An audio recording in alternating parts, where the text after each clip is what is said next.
Welcome guys. Now we shall learn about while loop. As discussed earlier, loops are of three types in C: while loop, do while loop and for loop. Here we'll discuss how the while loop works. So this is the syntax of a while loop. See, the while loop begins from here. We will write while, and then there will be a condition. We also call this condition a loop counter, because this condition is always checked, and if the condition is false, then only it exits from this particular loop. Now let us understand how to come out and how to get in. Suppose I wrote a while loop and put a condition and which evaluates to true, then our statement will be followed. That means first statement we have could be this one, second statement could be to this one, and then we need to increment loop counter. Yes, last time we studied about pre-increment and post-increment, right? That is what will be used here. I know we might have not been so clear what it is, but let us understand with an example. So here I have the syntax that we all know very well.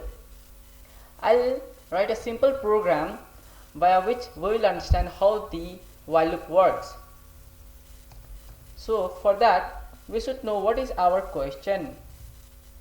See, double slash means commenting. Program to print counting numbers.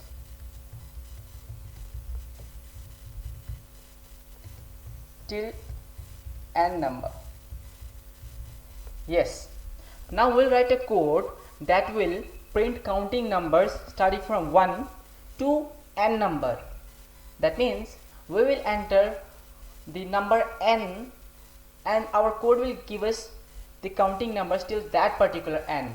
Suppose I enter 100, then the code must return me 1, 2, 3, 4 till 100. So let us see how it works. It is an integer, so I'm going to define integer type. I'll use n to receive that number which I talked about n, and I'll use I. Let us see how, and I'll explain you. Printf, so that the user comes to know that he needs to enter a number.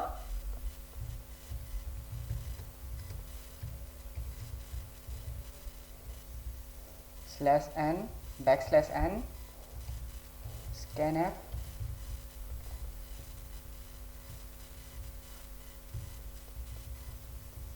do not forget this comma, and will take the value in n.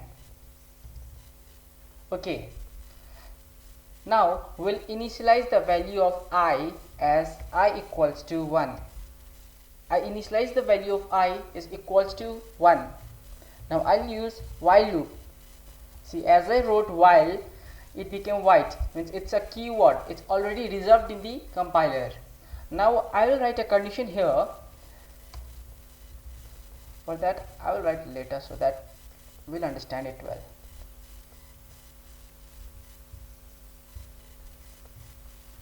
Okay, so after writing while loop, we'll open a curly braces, and here I will write printf modulus d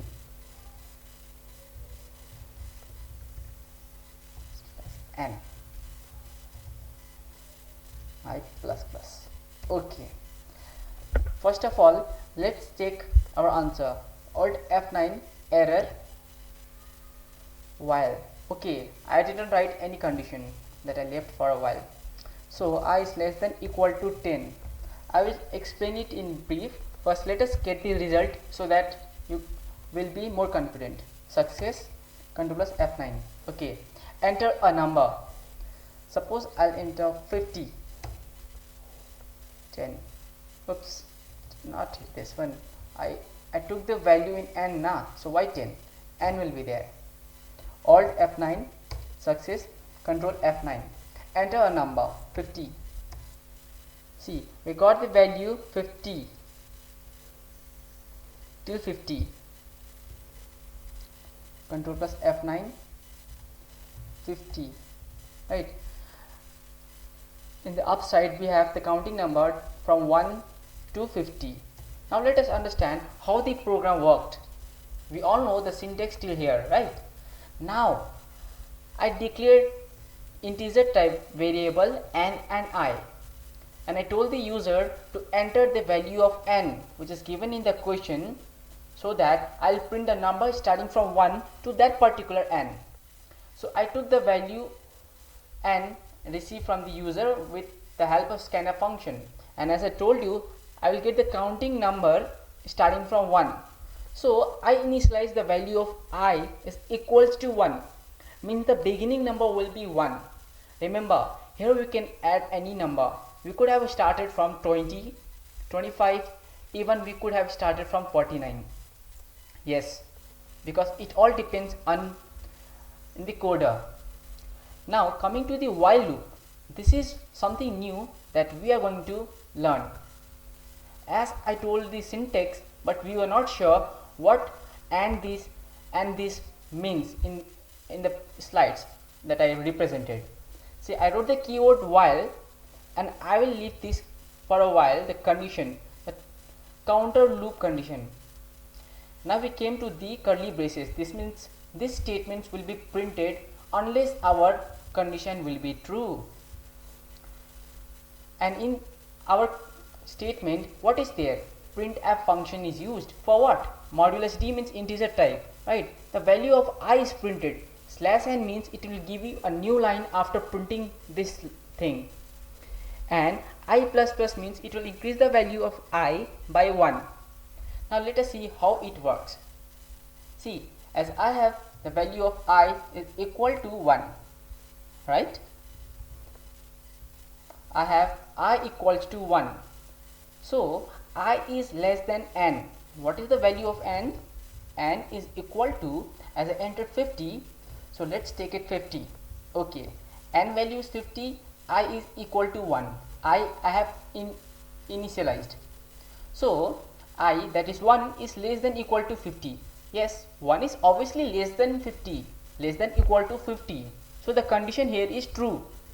Then it will enter this curly braces. Printf function will be used. Modulus d means integer type, slash n will give a new line for the next one upcoming. And the I value was 1, right? So first number we are going to get is 1. Okay, and now I value is going to increase. Yes, I will get increased. Now I value is not 1 but 2, comma 2. Okay, now as I told loop always goes back and check this condition. Now I is equal to 2 and 2 is less than equal to 50, is it? Yes, again 2 is less than equal to 50. And it will print this statement. As I told you, slash n already gave me a new line, so my cursor now will be here. Now I value is 2 and I plus plus means again I value is increased by 1. That means it is no more 2, now is 3, and 3 is less than equal to 50. Yes, obviously it is less than equal to 50. So again so and so it will be printed.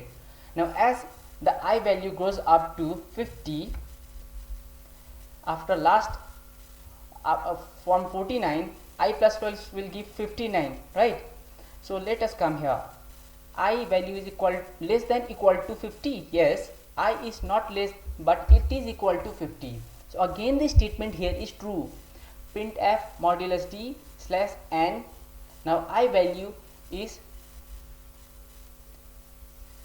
50, 51. I is less than equal to 50 modulus d slash n I. Yeah, 50 will be printed now.